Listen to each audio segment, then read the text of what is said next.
Oke, gua mungkin kita ini ya preliminary dulu terkait penjelasan pot-pot.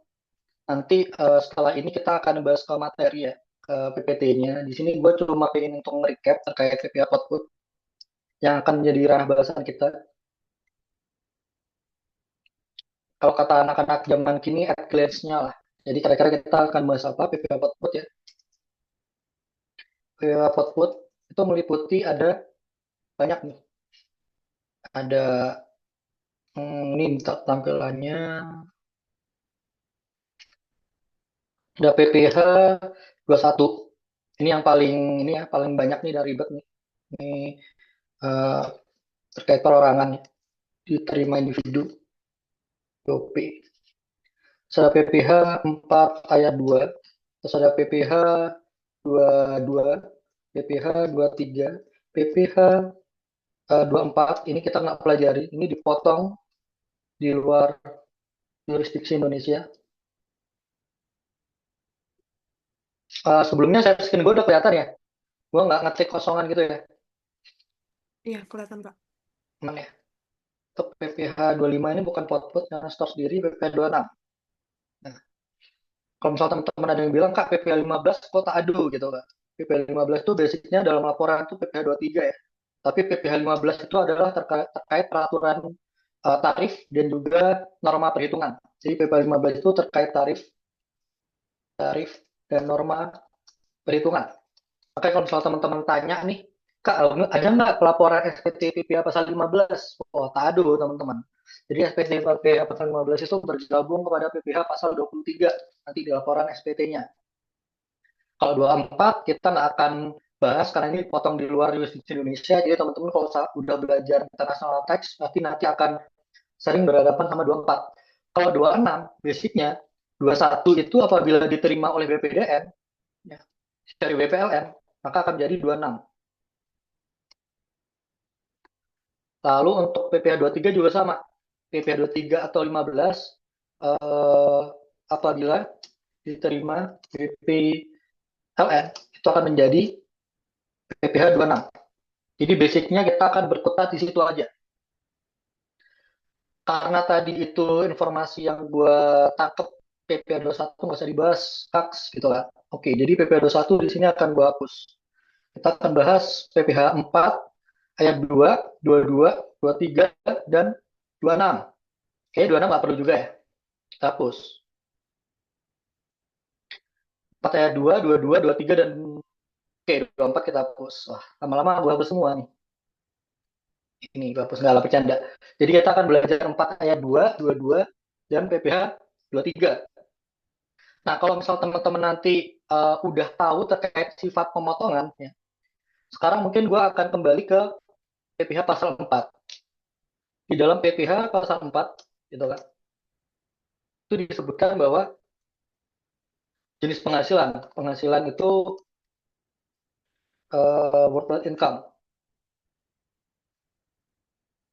dan accrual.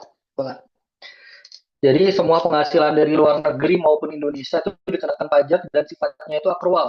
Accrual itu yang diterima atau diperoleh gitu kan. Yang diperolehnya itu accrual. Jadi kita walaupun belum punya duit, tapi kita udah melaksanakan suatu kegiatan ya, kegiatan atau transaksi yang mengakibatkan terutangnya pajak, maka kita harus udah dipotong pajak karena itu udah dianggap sebagai penghasilan.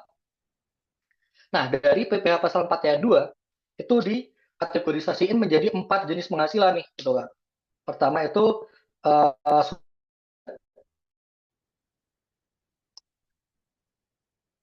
hubungan dengan kerja, terus jenis penghasilan lagi itu uh, terkait dagang ya, dagang itu berarti aktivitas usaha. Terus di sini itu ada capital gain ya. Satunya lagi ada yang tahu nggak teman-teman? Apa? Kerja, aktivitas usaha, capital gain. Satunya gue juga lupa nih. Aktivitas usaha, capital gain. Oh ini apa namanya? Apa tuh intangible ya? Kayak misal intangible, intangible, intangible. Nah, ini seperti ini ya, seperti royalty dan interest. Nah, dari empat ini nantinya akan diklasifikasiin mana yang final dan mana yang tidak final. Jadi nanti kita akan berbicara terkait final versus tidak final.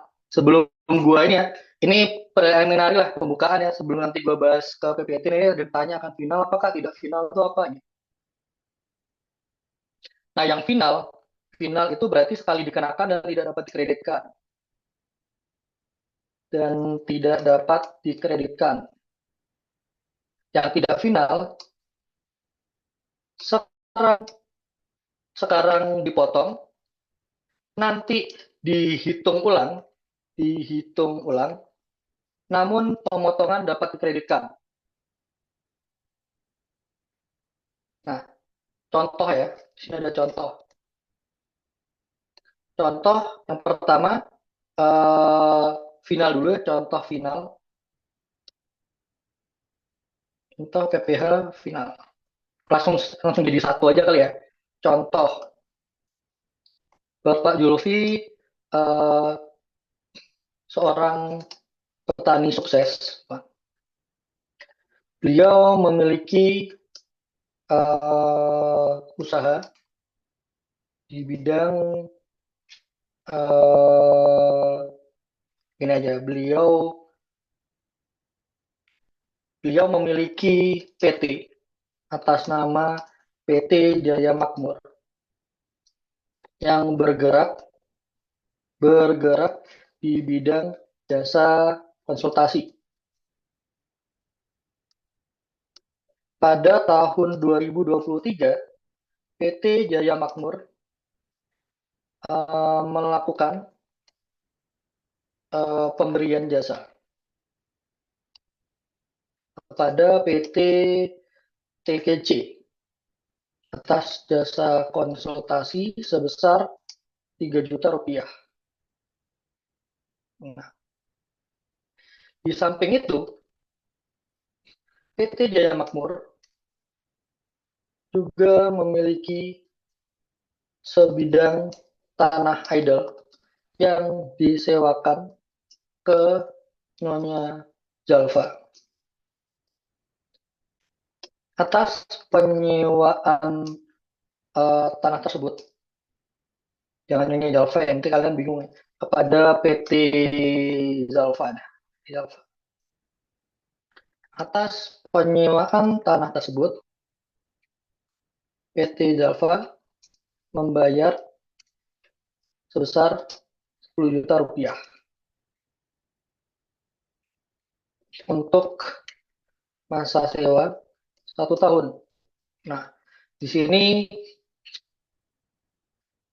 eh, apa saja PPH yang terutang dan siapa yang memungut, atau memotong.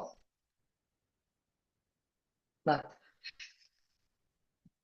teman-teman kalau misalnya ada pertanyaan seperti ini, kita harus mengklasifikasikan terkait kegiatannya Pak Zulfi di PT Jaya Makmur ya. Di sini walaupun ada Bapak Zulfi, tapi di sini kita fokusnya ke PT Jaya Makmur. Karena setiap kegiatannya itu dilakukan atas nama PT Jaya Makmur. Jadi kalau misalnya teman-teman nanti ada soal kayak gini, jangan terkecoh ya. Jadi di sini PT Jaya Makmur itu bergerak di bidang jasa konsultasi. 2023 dia itu melakukan jasa konsultasi sebesar 3 juta. Maka atas jasa konsultasi oleh PT Jaya Makmur akan terutang PPh pasal 23. Nah, sebesar 2%. Maka PT TKJ selaku pemberi penghasilan memotong PPh atas PT Jaya Makmur sebesar 3 juta dikali 2% itu berapa? 60.000 ya? 60.000 rupiah. Nah, yang kedua, atas sewa. Atas sewa tanah dan bangunan. Di sini lebih tepatnya tahu ya atas pesawat Tanah Idol oleh PT Jaya Makmur akan terutang PPh pasal 4 ayat 2 sebesar 10%. Ini ada di PP 34 tahun 2017.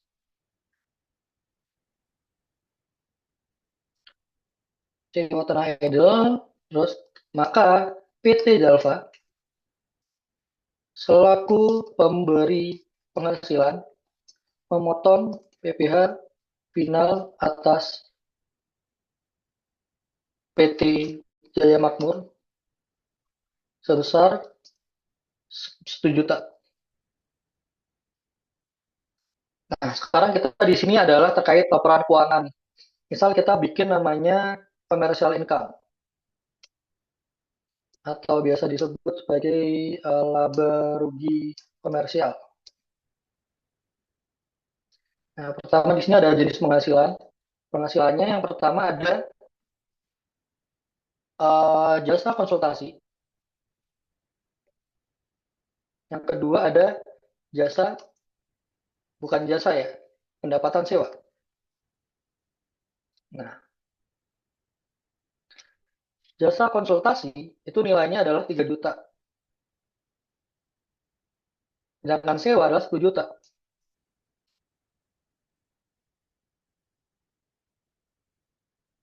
Nah, kita total penghasilannya adalah 13.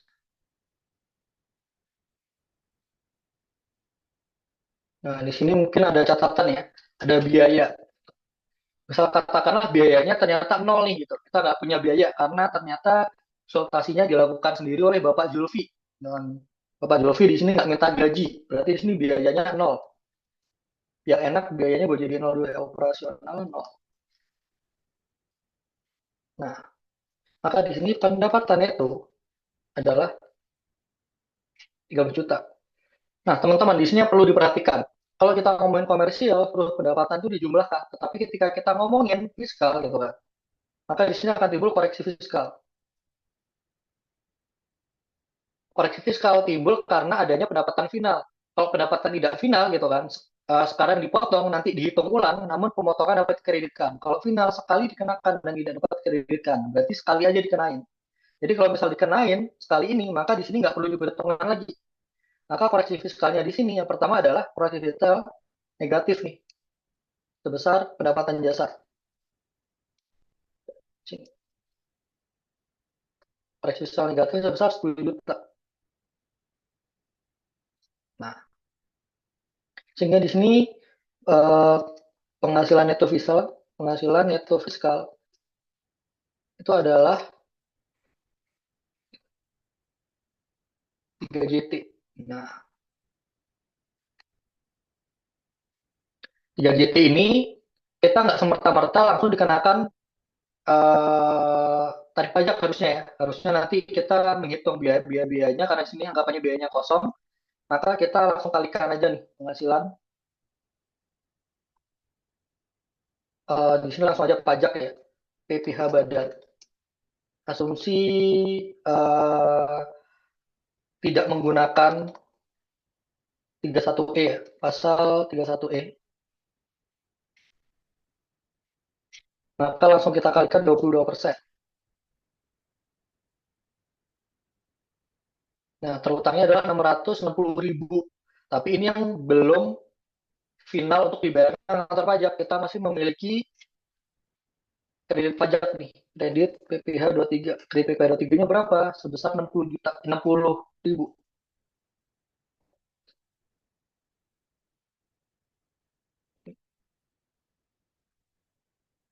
Ini, sorry, kebanyakan nolnya. Sorry. Nah, maka di sini total kurang bayar akhir tahun berapa? 660 dikurangi dengan 60. Nah, perbedaannya tadi kalau misal final itu dikenakan sekali nggak diperhitungkan lagi, tidak diperhitungkan lagi dan tidak dapat dikreditkan. nilainya yang 1 juta ya udah hangus gitu. Sekali dibayar, nggak diperhitungkan lagi, hangus. Sedangkan kalau misal kita yang non final, sekarang dipotong, ketika transaksi dipotong 60.000, nanti dihitung ulang penghasilannya tidak dikoreksi, namun pemotongan dapat dikreditkan. Nah, ini maksudnya konsep tadi. Oke, ini adalah sekilas eh, perkenalan ya terkait PPh Pot 2, 2, 23, 4 ayat 2. Sekarang kita selesai, enggak ya? Kita masih ada waktu.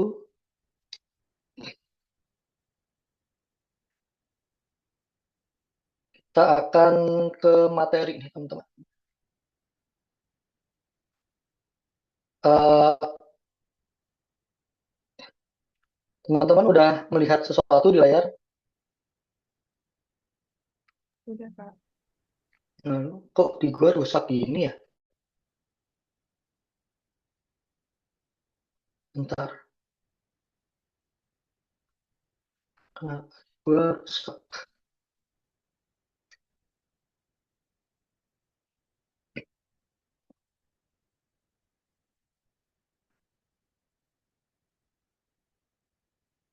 Oke.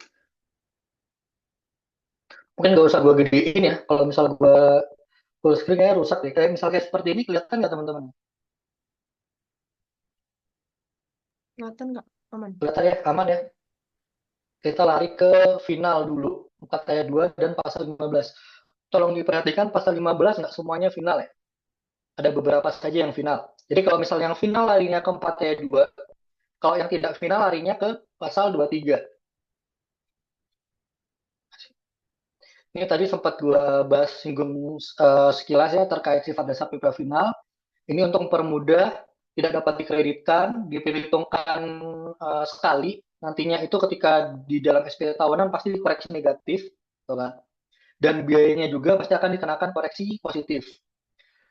Terus tarif dikenakan atas penghasilan bruto, jadi nggak melihat ada biaya-biaya lainnya gitu kan. Jadi kalau misalnya kata biaya sewanya tadi itu 10 juta, walaupun ada biaya tanda tangan 1 juta, maka dikenakannya atas 10 juta.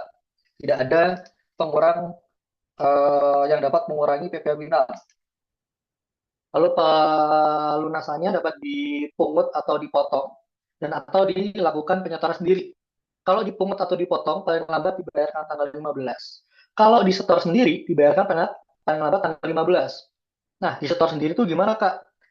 Misal katakanlah orang pribadi ke orang pribadi nyewa tanah dan bangunan. Nah, seperti teman-teman tahu bahwa orang pribadi, pajak-pajak orang pribadi itu tidak memiliki kemampuan untuk memotong dan memungut. Sepakat ya? Misalkan Jalfa nih sama Julfi. Ah, mirip ya, Jalfa, Julfi. Wah, bagus nih namanya. Melakukan transaksi sewa menyewa nih. Nah, atas transaksi sewa menyewa ini, Jalfa nggak bisa motong Julfi. Maka Julfi wajib menyetor sendiri paling lambat tanggal 15 bulan berikutnya. Tapi kalau misalnya katakanlah Julfi transaksinya dengan PTX, gitu kan, maka PTX itu bisa memotong PPh atas sewa tadi. Jadi Julfi nggak perlu membayar sendiri, tapi dipotongkan oleh PTX.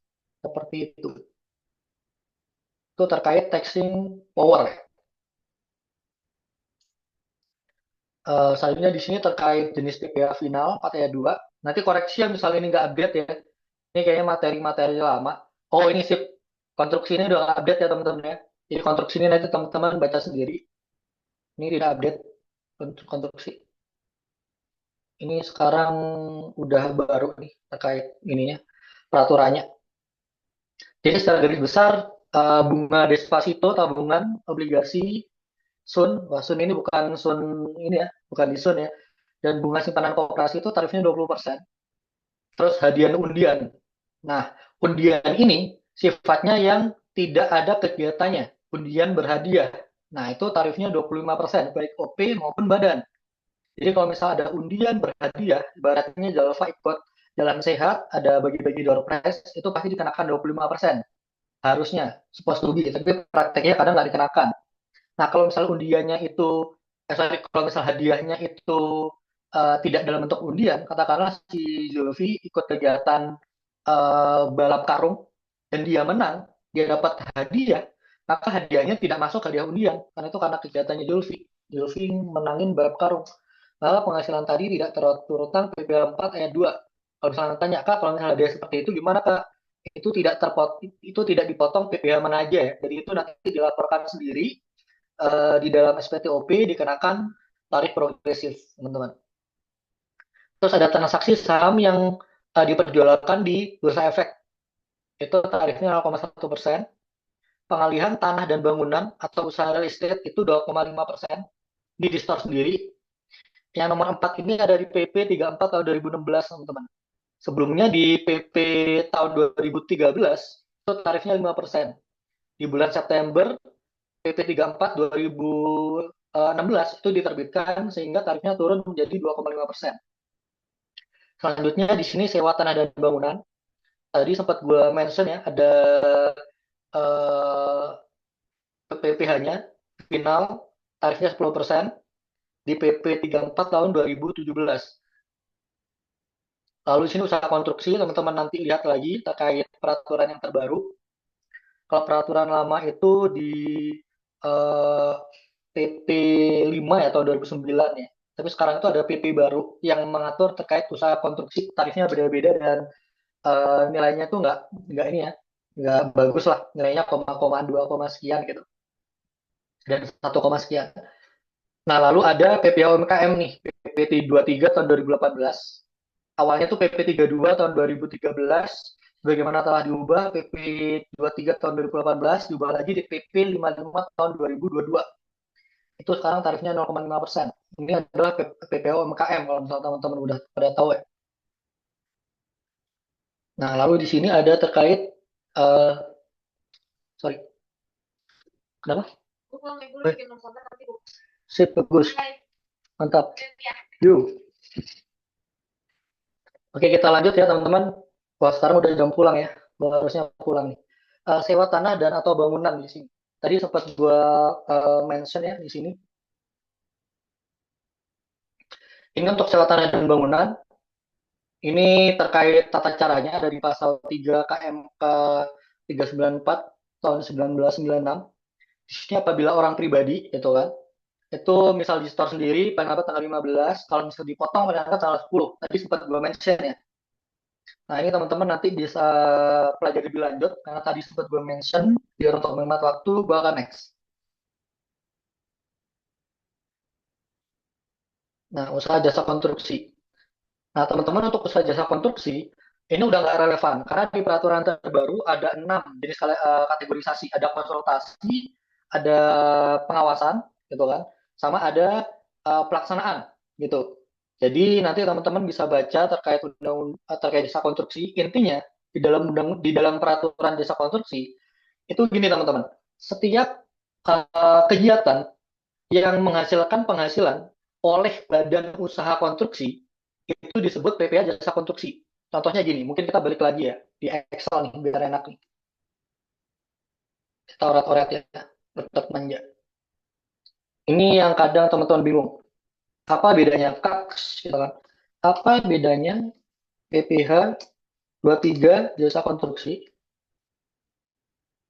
versus PPh 4 ayat 2 usaha jasa konstruksi. Nah, di sini yang membedakan adalah usaha nih. Yang paling membedakan itu adalah kata kuncinya, klasifikasi usahanya. Yang ini dibuktikan dengan SBUJK. Kalau misal di dalam pengadilan itu adalah sertifikat badan usaha jasa kon, kon, kon apa ya, konstruksi. Nah, di sini. Kalau misal dia tidak memiliki SBUJK, maka otomatis dia itu PPh pasal 23. Nah, contohnya gini, misal ada ya, misal ada suatu toko bangunan yang menyediakan pembelian bathtub sekaligus pemasangannya. Nah, ini masuknya PPh pasal 23. Kenapa? Karena dia tidak memiliki izin usaha jasa konstruksi, tapi dia adalah toko bangunan yang kegiatan usahanya yang melakukan jual beli bangunan. tetapi di dalamnya terdapat jasa pemasangan, jasa konstruksi atas bathtub, maka nanti kenanya PPh 23%. Berbeda halnya dengan gue bikin soal yang ekstrim ya, PT XYZ bergerak di bidang konstruksi melakukan penyewaan alat berat kepada PT menyewakan ya, menyewakan alat berat kepada PT Zulfikar. Nah, Kak, ini kan sewa Kak ya. Wah, sewa itu pasti 23 Kak. Wow, wow, wow, wow, wow, wow, wow, wow, wow. Sewa itu masuk PPh final jasa konstruksi. Kenapa? Di dalam pengertian jasa konstruksi itu adalah meliputi EPC, Engineering Procurement Contraction. Jadi hal yang meliputi pengadaan, sewa menyewa, penyediaan, dan konstruksi itu sendiri, itu semua akan ditarik menjadi usaha jasa konstruksi. Dikenakan tarif pelaksanaan jasa konstruksi. Jadi nanti akan dikenakan PPL final jasa konstruksi.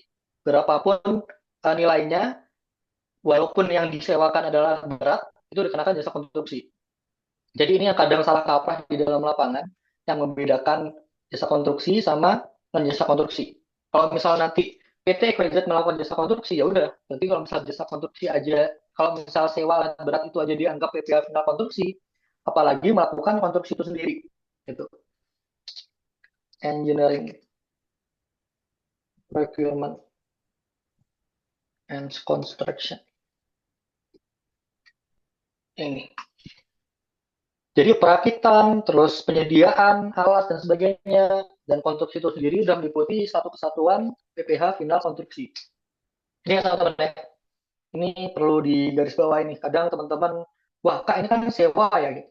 Nanti kalau misalnya mungkin di kelas ada perdebatan dengan dosen, teman-teman bisa bilang, apa namanya, Mbak gitu kan ini kan jasa konstruksi ya, walaupun penyewaan alat berat kan termasuk procurement gitu kan. Di dalam pasal 1 ya, PP 5 tahun 2009 itu disebutkan bahwa satu kesatuan jasa konstruksi itu engineering, procurement, and contraction.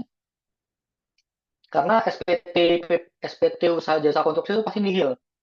Jadi semuanya itu dianggap konstruksi kegiatannya. Walaupun nyewa tanah dan walaupun nyewa alat berat ya. Itu. Terus kita di sini lanjut, ini nggak relevan. Oh sorry, PP 51 2008 ya, bukan 5 2009 ya. PP 151 tahun 2008.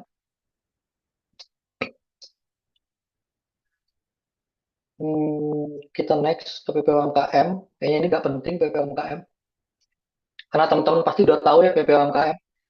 Jadi atas suatu usaha, orang pribadi maupun badan yang omsetnya di bawah 4,8 M, itu kita mendapatkan fasilitas UMKM atau fasilitas untuk melakukan perhitungan pajak menggunakan skema final 0,5% dari omset kotor gitu. Nah, sekarang mungkin di sini ada yang ingin gue tekanin ke teman-teman. Untuk teman-teman menghitungnya itu menggunakan pencatatan. Ya. Kalau orang pribadi, itu memang boleh menggunakan pencatatan saja. Kalau badan, walaupun PPh UMKM itu menggunakan pencatatan, tapi kalau badan wajib pembukuan. Diatur di pasal 28 Undang-Undang KUP, teman-teman. Di situ kita wajib pembukuan. Jadi kalau misal katakanlah badan, walaupun kita menggunakan PP 55 ya 2022, kita tetap wajib menggunakan pembukuan. Jadi PP 55 atau PP UMKM ini hanya untuk mempermudah perhitungan pajaknya saja. Tapi kalau untuk badan itu wajib pembukuan. Nanti mungkin kita akan ketemu lagi di akuntansi pajak ya. Kalau misalnya nanti kita ini ya masih bertemu lagi, bakal gue jelasin lebih lanjut terkait pembukuan. Kita next ya, karena waktu juga terbatas. Nah, sekarang di PPh pasal 15. PPh pasal 15 itu adalah PPh khusus, teman-teman. PPh khusus penerbangan, pelayaran, kegiatan-kegiatan yang berhubungan dengan transaksi mancanegara terkait BUT dan lain sebagainya. Di sini ada penghitungan PPh yang menggunakan norma dan perhitungan khusus untuk golongan BP tertentu. Ini perusahaan pelayaran penerbangan internasional, perusahaan pelayaran untuk penerbangan dalam negeri, perusahaan asuransi luar negeri, perusahaan pengoboran minyak, gas, dan panas bumi, perusahaan dagang asing, itu perwakilan dagang ya, perwakilan dagang asing, terus perusahaan yang melakukan investasi dalam bentuk BOT. Wah, BOT ini apa? Buat wah, ini mah Julfi. Sorry ya Julfi, bercanda. Ini sekarang kita di perusahaan pelayaran atau penerbangan luar negeri. Di sini ada wajib pajaknya yang akan terutang itu BPLN sebagai BUT di Indonesia. Objeknya adalah penghasilan dari pengangkutan orang dan atau barang dari pelabuhan ke pelabuhan Indonesia dan atau dari pelabuhan Indonesia ke pelabuhan luar negeri. Nah, kalau misal kita ngomongin di sini, ya teman-teman ya, perusahaan pelayaran penerbangan luar negeri, teman-teman kata kuncinya di sini, yaitu penghasilan dari pengangkutan orang dan atau barang dari pelabuhan ke pelabuhan di Indonesia. Berarti dilaksanakan oleh siapa? Perusahaan pelayaran penerbangan luar negeri. Jadi mereka punya cabang di Indonesia dalam bentuk BUT yang melakukan pengangkutan orang dan atau barang dari pelabuhan Merak ke Bakahuni, gitu kan? Atau mungkin dari pelabuhan Merak ke Pearl Harbor, wah, jauh banget nih, nggak apa-apa lah, gitu kan? Itu termasuk objek PPh pasal 15, gitu kan? Kecuali angkutan dari pelabuhan luar negeri ke pelabuhan Indonesia, kecuali dari Pearl Harbor ke Indonesia. Jadi ini khusus untuk ini ya, misal katakanlah ada gambar, ada buletan, ini lo bisa notet ya? Sorry, ini annotate-nya di mana ya? Ini gua notet ya. Nah, misal ini ada Indonesia nih, kuning ini Indonesia ya. Indonesia di sini itu pelabuhan. Nah, di sini tuh pelabuhan luar negeri nih, pelabuhan luar negeri. Nah, untuk yang termasuk jenis PP pasal 15 ini, yang pertama nih, perusahaan luar negeri. Jadi ada perusahaan luar negeri nih, berarti BUT ya, perusahaan asing nih. BUT, perusahaan asing, bentuk usaha tetap dan asing di Indonesia, yang melakukan pengangkutan orang dan atau barang dari pelabuhan di Indonesia ke Indonesia gitu kan. Dari Indonesia ke Indonesia. Jadi ini saling ya, saling balik. Atau dari Indonesia ke luar negeri. Nah, ini termasuk kalau dari luar negeri ke Indonesia itu dikecualikan karena itu masuk ranahnya jurisdiksi negara ini gitu.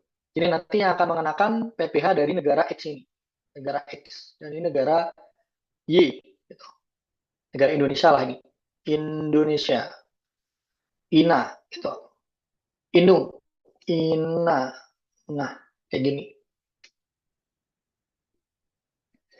Nah, jadinya kalau misal katakanlah kita, oh itu BUT-nya dari luar negeri ke Indonesia, maka nggak kena PPh di Indonesia.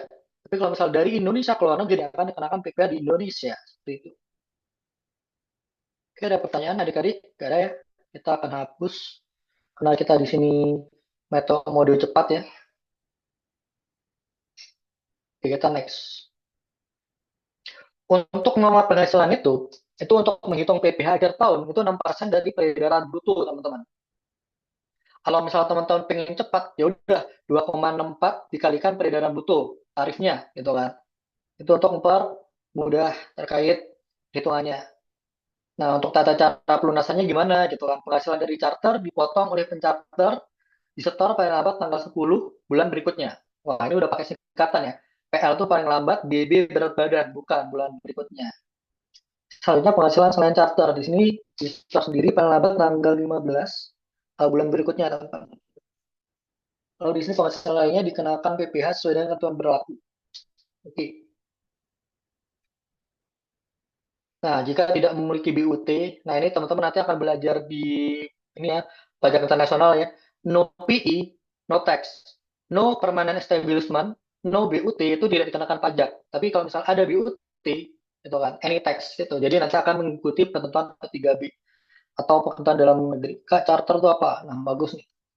Kak, charter itu apa? Charter itu adalah gue mau ngejok kurang lucu aja ya. Gue lanjut langsung aja. Charter itu misal pinjem nih, Delva.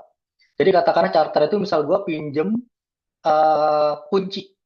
Jadi gini, simpelnya gini, Jalva. Jalva itu misalnya nyewa mobil, itu ada dua pilihannya. Dilepas kunci atau kasih kuncinya, lu bawa sendiri, atau gua yang nyetirin, Jalva. Kalau misalnya gua yang nyetirin, itu non-charter. Kalau misal ternyata itu Jalva yang megang sendiri, nyetir sendiri gitu kan, bawa sendiri, itu charter. Charter tuh kayak dititipin kunci lah, lu pakai suka deh bos gitu. Sedangkan kalau misal katakanlah lu sewa tapi sopirnya dari gua biar lebih aman gitu kan. Itu bukan charter gitu.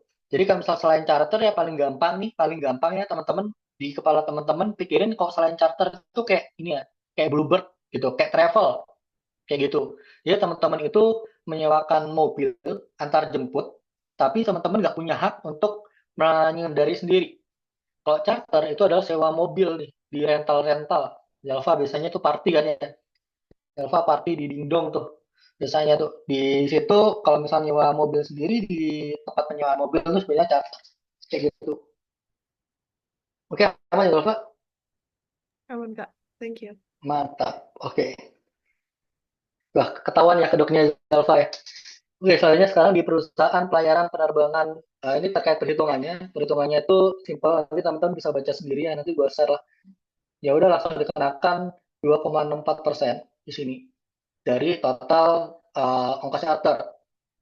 Nah, tadi kan kalau misal di sini dikasih tahu ya, wah kalau misal dari charter itu tanggal 10 dibayarkan, kalau non charter tanggal 15. Nah, kayak gini. Jadi nanti tanggal 10 di bulan berikutnya, paling lambat dilaporkan tanggal 20 bulan berikutnya. Nah, apabila di sini tidak memotong pajak, gitu kan, selain perjanjian charter, maka PAN Asia wajib menyetorkan sendiri PPh pasal 15 dan dapat tanggal 15. Kata kuncinya kalau dipotong atau dipungut, itu pasti tanggal 10 disetorkan. Kalau dibayar sendiri, tanggal 15. Nah, selanjutnya di sini perusahaan pelayaran dalam negeri. Nah, teman-teman harus pahami ya. Tadi di sini apa? Penerbangan atau pelayaran luar negeri. Jadi perusahaannya itu berasal dari perusahaan asing. Gitu lah. Contoh perusahaan asing yang di Indonesia itu apa ya? Maskapai KT Pasifik lah gitu. Tapi kalau misal katakanlah penerbangan dalam negeri ya Garuda, pelayaran dalam negeri ya Pelni gitu di sini. Kalau pelayaran luar negeri yang di Indonesia itu ada cruise apa namanya tuh kapal pesiar tuh itu juga termasuk PP pasal 15 ya.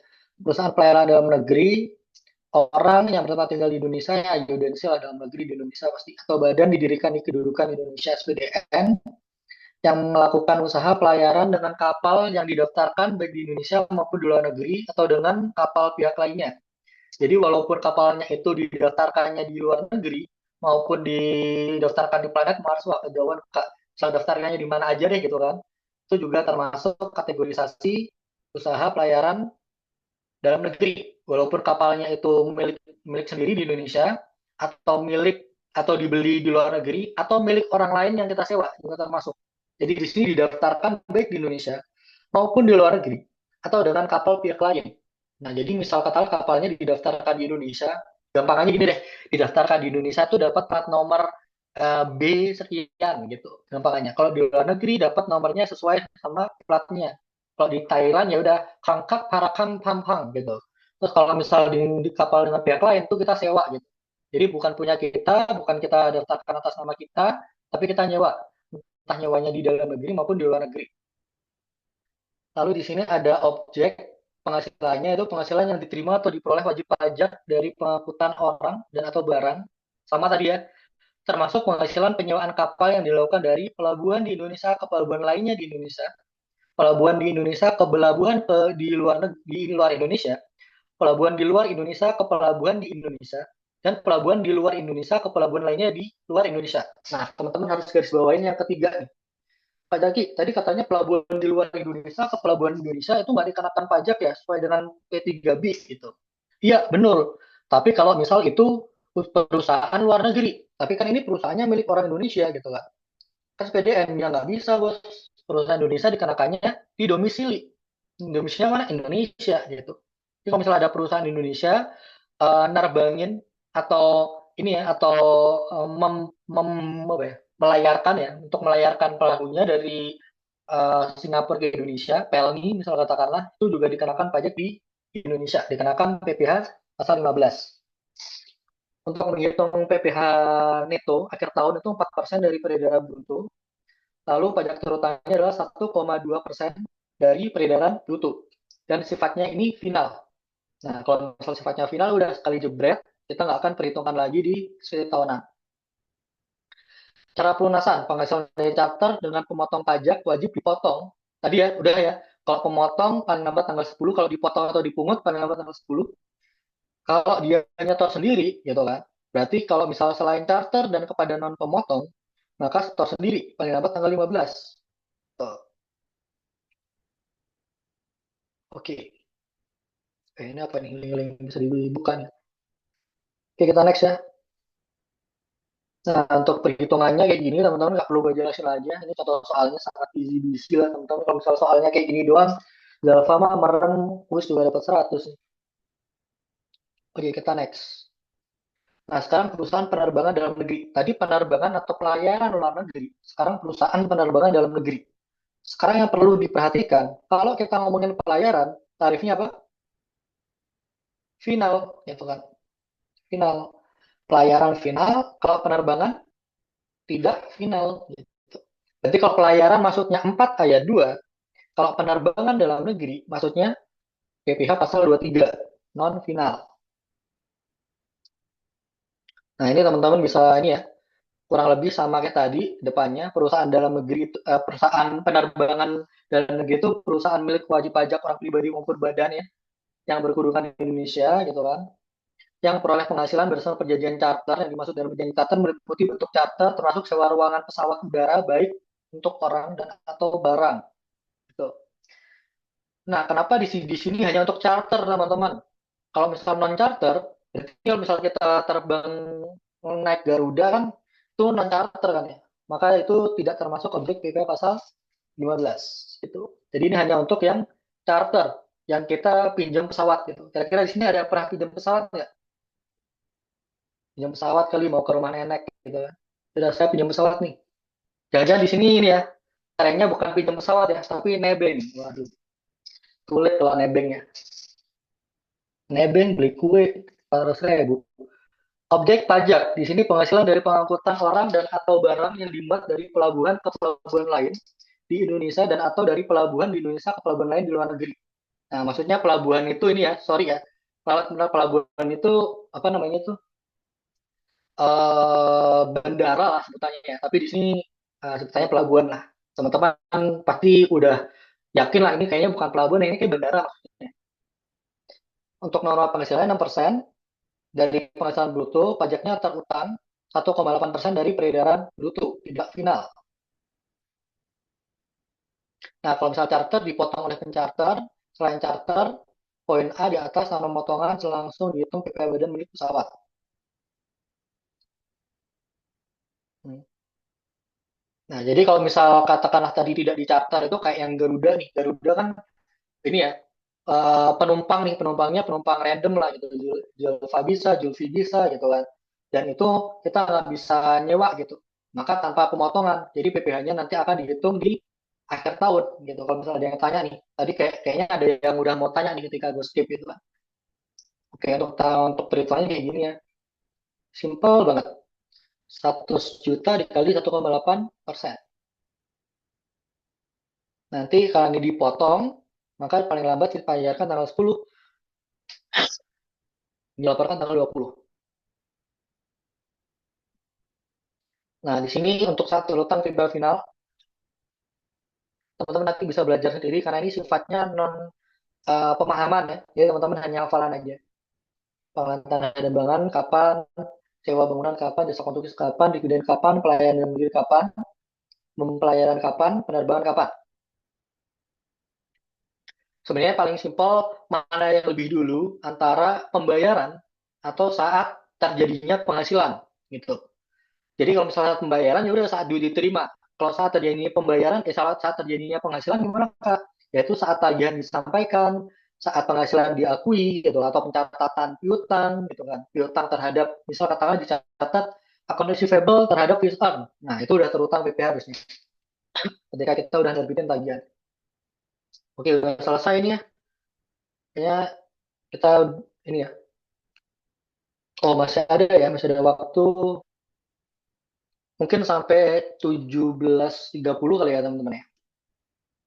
Gue akan nge-boot lagi di sini. PPA 22, PPA tiga itu paling gampang nanti di akhir aja deh. Kak mau tanya. Boleh. Ini tadi masih masalah charter sih.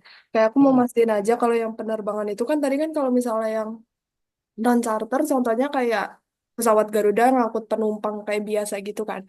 mm, Tapi mm, kalau mm. misalnya kayak yang charter, misalnya PTA dia nyewa pesawat ke PTB dan itu kayak sebenarnya aku masih belum dapat kayak di mana dia disebut charter kayaknya karena apa pilotnya itu tetap dari PTB atau pilotnya itu dari PTA gitu kayak aku masih belum dapat gitu sih.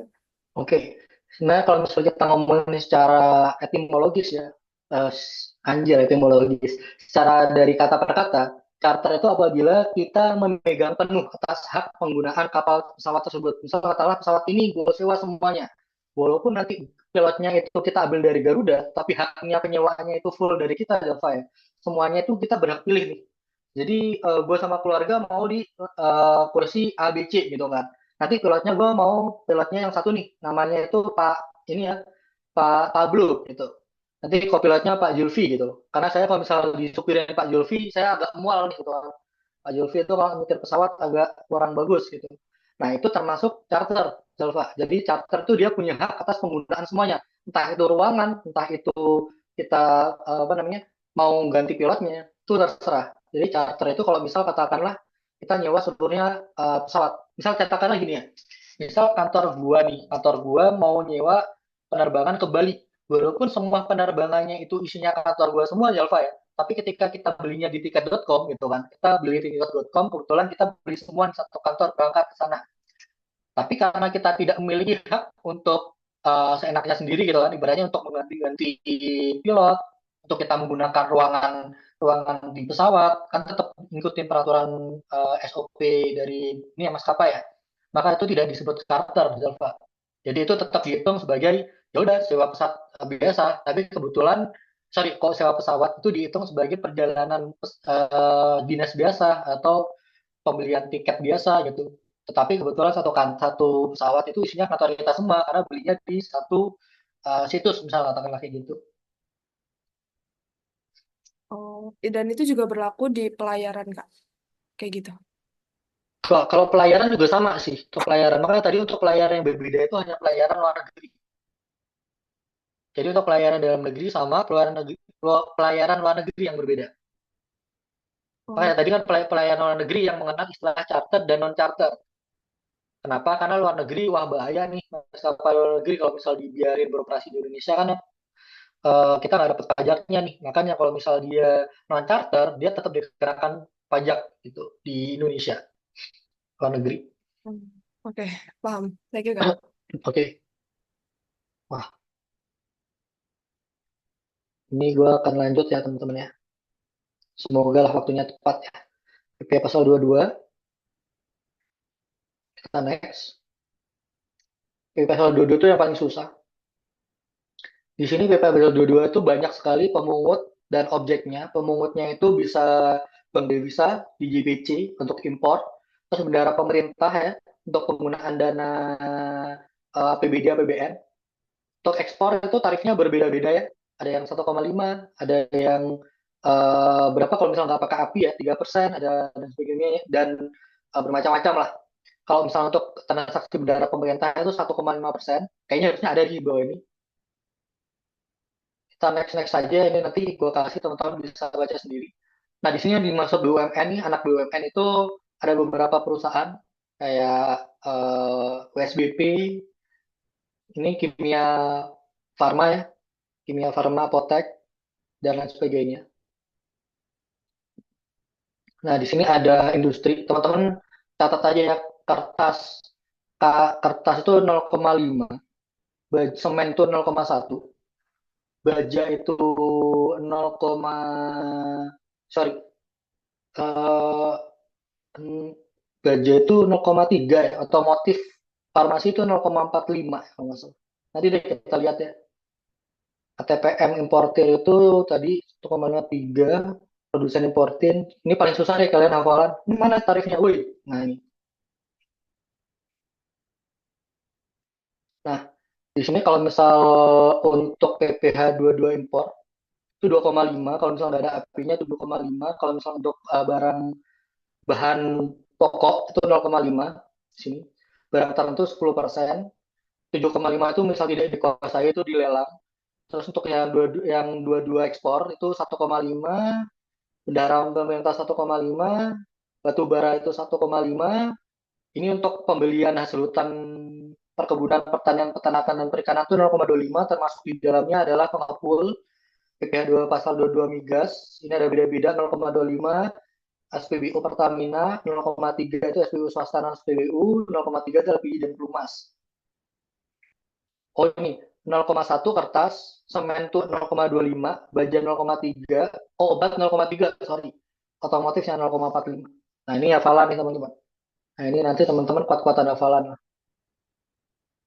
KSPOO, kertas 0,1, semen 0,25, baja 0,3, obat obatan 3, otomotif 0,45. TPM itu 0,45, penjualan emas batangan 0,45. Ah, gue baru ingat nih, 45 nih. Penjualan barang mewah itu 5%. Nah, ini hafalan ya, gue gak akan jelasin. Ini juga saat terutangnya ini hafalan. PPh pasal 22 impor. Ini tulisannya hilang ya. Nanti ini teman-teman bisa ini sendiri, kayak gini sendiri. Wah, tetap nggak bisa. Nanti diwarnai sendiri lah. Intinya kalau misalnya tanya pembayaran, kalau misalnya impor, itu dibayarkannya itu di store sendiri ke DJPB. Kalau misalnya ekspor juga sama. Terus ke bank devisa, kalau misalnya PPh pasal 22 bendaharawan, itu nanti dipungut oleh bendaharawan. Selain itu nanti dipungut oleh pemberi penghasilan. Nah, ada jatuh tempo setor. Ini tanggal 10 bulan berikutnya. Kalau misal BBM Bendaharawan itu saat yang sama dengan saat pembayaran. Nah, ini sebenarnya secara harfiahnya karena kita yang motong. Jadi otomatis kalau misal bendaharawan yang motong, duit negara itu tidak berkurang, maka pada saat itu terjadi pembayaran. Tuh. Kalau yang impor tuh sehari setelah pemungutan dilakukan. Nah, untuk batas lapor, teman-teman, ini yang paling sering keluar, itu pasal 22 bendaharawan, itu 14 hari sejak masa pajak terakhir. Beda sama normalnya, normalnya tanggal 20. Dua-dua impor juga sama, 7 hari setelah waktu penyetoran berakhir, berbeda juga nih. Tapi yang sering keluar ada bendaharawan 14 hari sejak masa pajak berakhir. PP22 itu tidak final kecuali beberapa ya. Beberapa pemungutan PP pasal 22 itu menjadi final apabila sifatnya itu penjualan bahan bakar minyak dan gas pada penyalur agen. Itu menjadi final. Jadi kalau misalnya non-agen, keagenan, contohnya SPBU, tadi itu tidak final. Kalau agen itu berarti dari SPBU dijual lagi pakai menggunakan agen. Nah, dikecualikan itu apabila kita memiliki SKB dan juga emas batangan. Jadi emas yang tadi dikenakan adalah emas perhiasan. Dikecualikan dari pemungutan ada banyak. Ini teman-teman bisa baca sendiri ya. Oh ya, ini yang sering keluar biasanya ini. Terkait pembayaran kepada BUMN atau kepada pemerintahan adalah pembayaran yang jumlahnya paling banyak 10 juta dan tidak merupakan jumlah yang terpecah gitu. Jadi kalau misal di bawah 10 juta itu tidak dikenakan PPh 22. Nah, kalau bendaharawan itu 2 juta, kalau non bendaharawan misal BUMN itu 10 juta. Nah, di sini itu yang penting nih biasanya yang sering keluar. Jadi kalau misal bendaharawan transaksinya cuma 100, cuma 1,5 juta, maka nggak perlu dikenakan PPh 22. Kalau transaksinya kalau misal ke BUMN transaksinya cuma 5 juta juga tidak dikenakan PPh 22. Oke.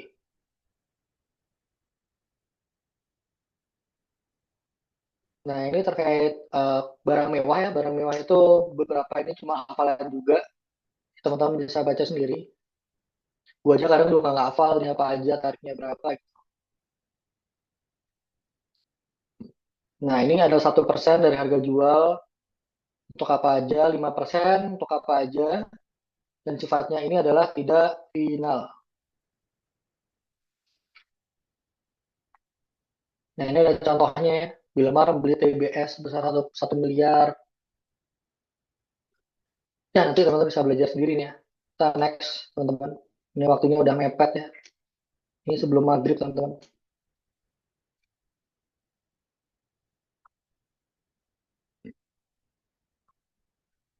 PPH 23 nih. PPH 23 udah kelihatan hasilnya Udah, Kak. aman ya. Mari Eminem beraksi. Jadi di sini kita akan belajar terkait PPH 23. PPH 23 itu tarifnya ada dua. Wah, udah terima kasih aja nih ya. Tarifnya ada dua, yaitu 15 sama 2%. Nah, di sini ada beberapa terkait yang akan kita pelajari dasar hukum, pemotongan, objek, tarif, pengecualian. Nah, ini tarifnya tadi 15 sama 2%. 2% itu hanya untuk sewa dan juga jasa. Sewa dan jasa. Sewa dan jasa. Sewa selain tanah dan bangunan. Jasa selain jasa 21. Ya, jasa yang selain jasa 21 apa aja, Kak? Jasa oleh badan. Tuh, jasa 21 kan jasa oleh orang pribadi. Maka jasa oleh badan semuanya di PPh 23. Kalau sewa mesin, sewa alat gimana, Kak? Itu selain pasal 4 ayat 2, maka pasal 23 gitu kan. Berarti misal katakanlah sewa mesinnya bukan konstruksi, maka PPh 23 sewa kursi, meja, sewa laptop, sewa apapun kecuali tanah dan bangunan dan juga jasa konstruksi. Sedangkan yang 15% itu dividen kecuali diterima orang pribadi. Kalau orang pribadi berapa persen? 10% ya. Final tadi ya. Bunga. Bunga itu bukan bunga ini ya, flower ya, tapi ini bunga interest, terus royalti, hadiah. Kak, bedanya sama bunga bank apa? Bunga PPh pasal 23 itu bunga yang diberikan oleh non perbankan. Misal katakanlah Jalfa butuh duit, pinjam ke PT Pinjol gitu kan. PT Pinjol kan bukan perbankan ya. Maka atas bunga yang diterima PT Pinjol itu akan dikenakan PPh pasal 23 kayak gitu. Royalti penulis gitu kan. Hadiah, penghargaan, bonus dan sejenisnya kecuali yang diterima oleh PPh, kecuali yang dikenakan PPh 21. Berarti ini hadiah, penghargaan atau bonus yang diterima oleh PT perusahaan. Kalau yang diterima oleh Julfi tadi orang pribadi, maka dia ngitungnya di perorangan gitu kan. Nah, di sini yang diterima oleh badan. Dalam penerima tidak memiliki NPWT, maka tarifnya lebih tinggi atau dikalikan 2%, dikalikan 2 kali atau dikalikan 100% lebih tinggi. Jadi misal 15 jadi 30, 2 jadi 4. Ini definisi jumlah bruto nanti bisa dibaca sendiri ya. Ini definisi sewa dan penghasilan lain, teknik juga jasa teknik dan sebagainya ini sifatnya hafalan. Ini jenis jasa lainnya. Nah, ini yang pengecualian. Di sini penghasilan yang dibayar atau terutang kepada bank. Nah, berarti kalau misal katakanlah tadi bunga terutang kepada bank, maka ya udah kita nggak bisa untuk melakukan pemotongan karena bunga bank itu diaturnya 4 ayat 2. Sewa yang dibayarkan atau terutang sehubungan dengan leasing dengan hak opsi. Karena leasing dengan hak opsi di pajak itu dihitungnya transaksinya terjadi di awal. Nanti kita belajarin di akuntansi pajak ya. Dividen sebagaimana dimaksud pada pasal 4 ayat 3. Jadi dividen yang berasal dari cadangan laba ditahan dan penyataan modal pada 25%. Tapi untuk yang dividen ini sebenarnya sekarang udah nggak relevan. Kenapa? Karena dividen sekarang bukan objek PPh dalam hal diinvestasikan di Indonesia. Nah, ini teman-teman untuk yang dividen ini nggak perlu dibaca ya. Dividen ini susah, ini peraturan lama nih. Bagian laba dimaksud dengan pasal 4 ayat 3 huruf I. Terus sisa hasil koperasi, gitu kan. Terus di sini, sorry, pada anggotanya penghasilan dibayarkan terutang pada usaha jasa keuangan berfungsi penyaluran pinjaman. Oke, di sini bagian laba hurufnya nanti dibaca sendiri ini apa ya? Ini kayaknya ini deh, apa namanya, yang bagi apa laba sisa yang dibagikan kepada sekutu ya. Gua kurang paham yang apa kurang hafal. Nah, ini terkait ini ya, terkait jenis dan eh, tarifnya. Harusnya tadi teman-teman udah hafal ya, karena tarifnya cuma 2 sama 15.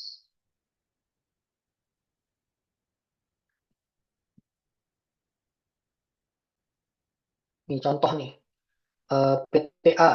PTA dibalik APT APT. Sudah kita langsung ke ini ya, soalnya kita next aja nih ke soal. Ini kan teman-teman mau ya, teman-teman ini butuh bocoran soal kuis ya. Ini gue punya nih bocoran soal kuis.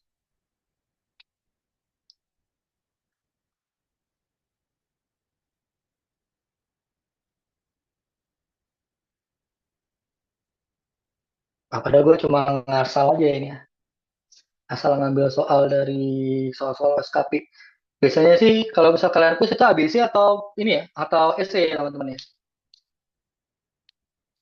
Delta ya. Kadang pilihan kadang-kadang esai sih. Ya udah. Gua ada essay-nya juga sih nanti gua kasih juga. Ini ada soal-soal ya. Kira-kira teman-teman bisa menjawab nggak ini? Nanti mungkin gua kasih aja ya. Contoh kayak gini ya. Bumi Hangus melakukan impor barang sebesar 1 miliar, punya angka pengenal impor, berarti punya API 2,5%. Berapa konsekuensi perpajakan? Ya udah pajaknya 1 M kali 2,5%, 25 juta. Oke, berarti yang CD salah nih. PT Bumi dipungut. Nah, oke, berarti ini jawabannya yang A ya. Ini PT Bumi dipungut oleh bea cukai. Nah, yang di sini keliru ya. Ini final. Ini keliru nih. Tadi yang final apa? Penyalur gas BBM oleh agen. Kalau misalnya yang kayak gini-gini itu non final. Terus PT Astra Honda Motor, jual motor. PT Astra Honda Motor selaku pabrikan distribusi motor menjual sepeda motor ke PT Aneka Motor yang selaku distributor sepeda motor di wilayah Sumatera. Bagaimana konsekuensi perpajakan PPh 22 atas transaksi tersebut? Oke.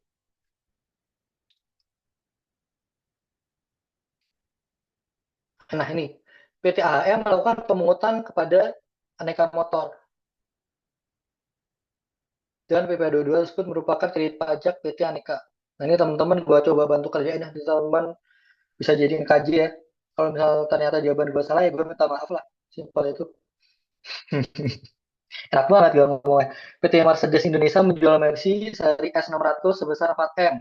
Kapasitasnya 350 pada Bapak Andi. Nah ini tadi tolong dicari ya. Ini tadi berapa ya? Setahu gue tadi ini 5% ya. Kalau misalnya 5% sih ini 20 ya. 200 ya harusnya. 200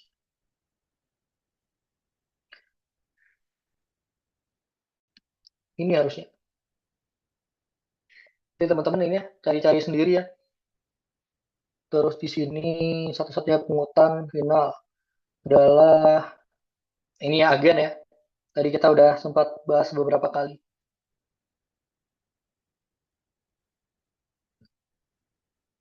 Tadi untuk 1 sampai 5 PP 1 sampai 4 PPA 22, sekarang nomor 5 itu PPA 23 pinjaman 15% ya harusnya. Ini dapat dikreditkan. Wah, nomor 6 hilang. Oh, ke atas.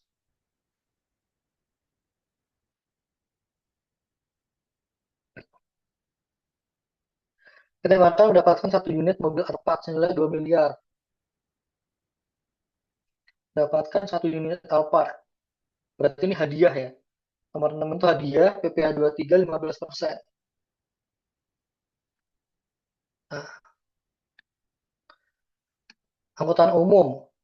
Angkutan mengangkut barang milik PT Subur dengan nilai transaksi 1,1 termasuk PPN. Berarti ya udah ini peraturan lama PPN-nya 10% dibagi 110 itu 1 M. Belakang perlakuan perpajakannya mengangkut barang milik PT Z dengan nilai ya ini jasa doang, jasa normal. Maka pengangkutan ini dipotong 2% dari 1 M.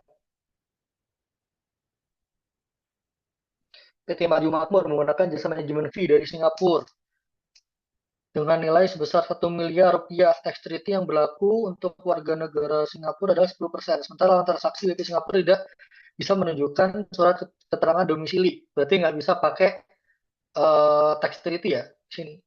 Maka dikenakan di pasal 26. 26 itu 20%.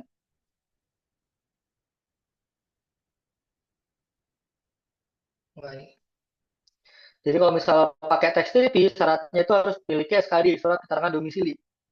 Atau from DJT1. Nomor 9, PT ABC menyewa rumah Bapak Adi sebesar 100 juta per tahun, di mana Bapak Adi tidak memberikan NPWP-nya. Bagaimana mekanisme pemotongannya? Wah, Bapak Adi ini ngeselin ya. Bapak Adi itu harus kita smackdown nih. Harusnya sih dia memotong PPh final sewa nih. Ini. Nah, kenapa? Karena untuk PPh sewa, untuk PPh sewa, untuk PPh final, PPh final itu apabila kita tidak memiliki NPWP tidak ada sanksinya teman-teman. Kalau PPh 23 sanksinya 100% atau 2 kali. Kalau PPh 21 sanksinya 20%, itu kan, lebih tinggi.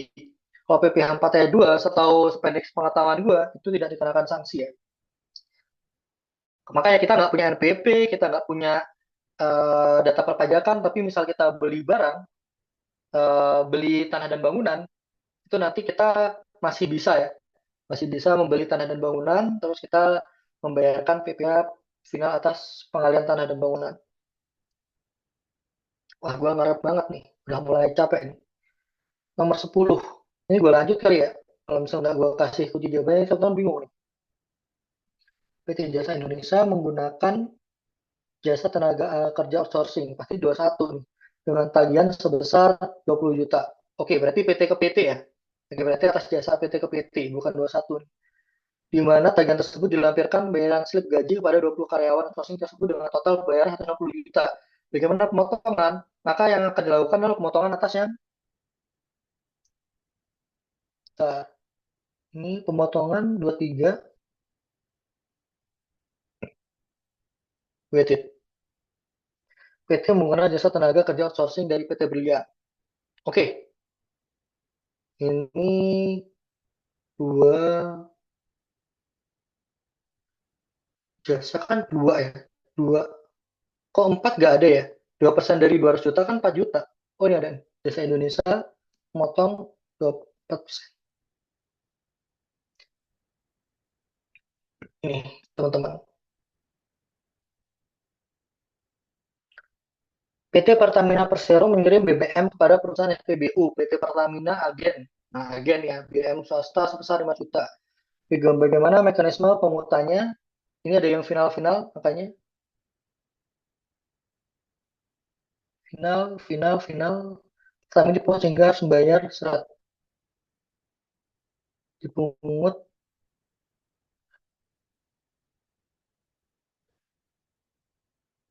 0,3 harusnya ini sih 15. Nanti koreksi lagi ya yang untuk soal kayak gini. Karena hafalan gue juga nggak terlalu bagus. PT Wilmar, wah ini tadi soal yang dicontoh tadi ya. Membeli TBS dari Koperasi Maju Mundur Cantik. Bisa menunjukkan NPWP jadi nggak kena sanksi dengan total pembelian. Sorry, di sini dia tidak menunjukkan NPWP ya. Harusnya dia kena sanksi nih, bukan 2%, tapi 4%. Berarti ini salah. Hmm. Paham bang lah. Ini bisa menunjukkan NPWP, berarti nggak kena sanksi. Total pembeliannya 15 juta, sebagaimana mekanisme pemotongannya. TBS itu bukan objek pemotongan dari dua, kecuali ke pedagang pengepul. Pedagang pengepul itu 0,25%. PT Samudra Indonesia melakukan pengiriman batu bara. Batu bara itu 1,5%. Bukit Asam menggunakan kapal tongkang, di mana kontrak penyewaan 1M. 1M, WD. 1M per bulan sudah ikut PPN. Nah, berarti ini nanti 1M dibagi 1/10 gitu kan. Nanti nilainya berapa. Terus nanti dikalikan berapa tadi? 1,5%. Itu nanti dihitung sendiri ya teman-teman ya. Ini nilainya. Ini gue coba pakai kalkulator ya. Biar lebih mantap nih. 1 bagi 110%. 909. Terus dikali 1,5. 1363. 636. Wah, kok tidak ada nih.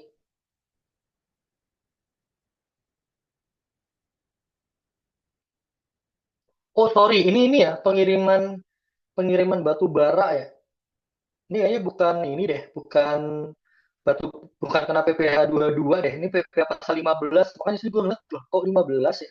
Berarti atas pengiriman tadi pengiriman apa namanya? Pelayaran ya, pelayaran dalam negeri. Berarti dikenakan 909 kali 909 itu udah termasuk include PPN. Kali tadi berapa? 1,2 ya. Ini berarti 109,09 nih teman-teman. Nah ini jawabannya. Nah ini dari mana nilainya? Teman-teman nanti ini ya. Ini dari 1M dibagi 110%. Terus dikali 1,2%. Ini pasal 15. Oke, selanjutnya di sini kita ngomongin SUJI itu perusahaan tidak terbuka melakukan RUPS. Dividen kepada pemegang saham. Nah, ini soal lama ya, ini nggak relevan ya harusnya sekarang. Karena sekarang itu kita udah menggunakan Undang-Undang HPP, dividen nggak dikenakan pajak. Cuma kita tetap akan menjawab ya. Di sini itu dividen 1M. 1M dikenakan 15%. 15% atau 1M itu 150 juta. Oke, pemegang sahamnya ternyata orang pribadi sebesar 1M. Ke orang pribadi itu berarti final 10%. 10% atas berapa tadi? Atas 1M. Berarti 100 juta nih.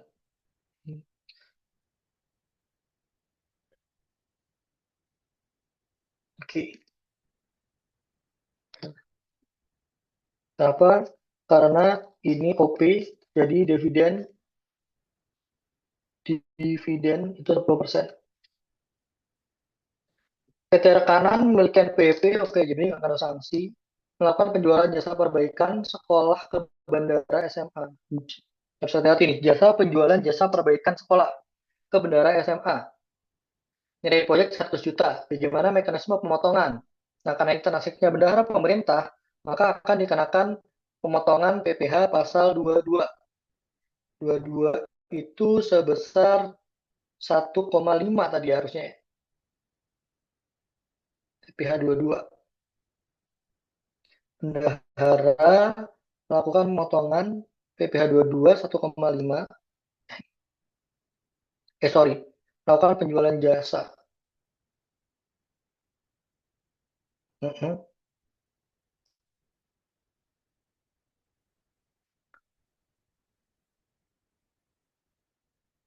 Ini juga benar. Pemotongan PPh pasal 22.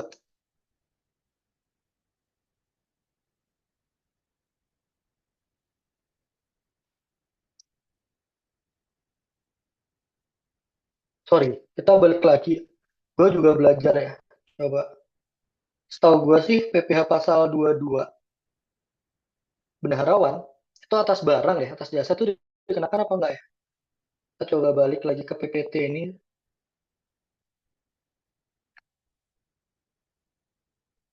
Bendahara, bendahara,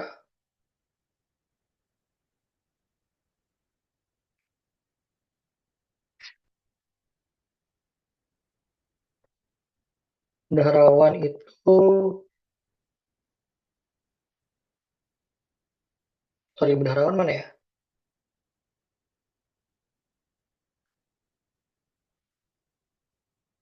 Nah ya, bendaharawan itu atas pembelian barang aja. Kalau misal dia jasa, maka tidak dikenakan dua-dua. Makanya tadi gue agak bingung masa double pemotongan kan ya tidak boleh nih. Gitu. Maka di sini karena itu tadi itu soalnya ini ya, ini soalnya adalah jasa, maka dia tidak akan dipotong PPh 22. PPh 22 atas barang saja, penjualan barang. Maka di sini penjualan jasa nih, ini tricky nih soalnya. Nah, soal-soal SKP itu kayak gini ya, gampang ya teman-teman ya. Teman-teman nanti habis lulus bisa langsung lah loncat.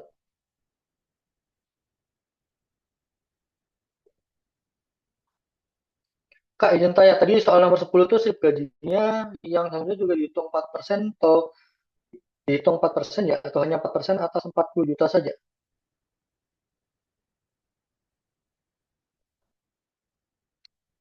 Oke, jasa menggunakan jasa tenaga kerja. Di mana sesuai dengan kebijakan bayaran slip gaji. Oh iya, iya, ini ada slip gaji ya, dia reimburse ya, reimburse 60. Jadi atas jasa outsourcingnya aja itu 40. Oke, maka Charles mantap nih Charles nih. Berarti 40 juta itu dikali 2% dikali 2. Berarti berapa tuh Charles, ada nggak? C. Wah, mantap nih.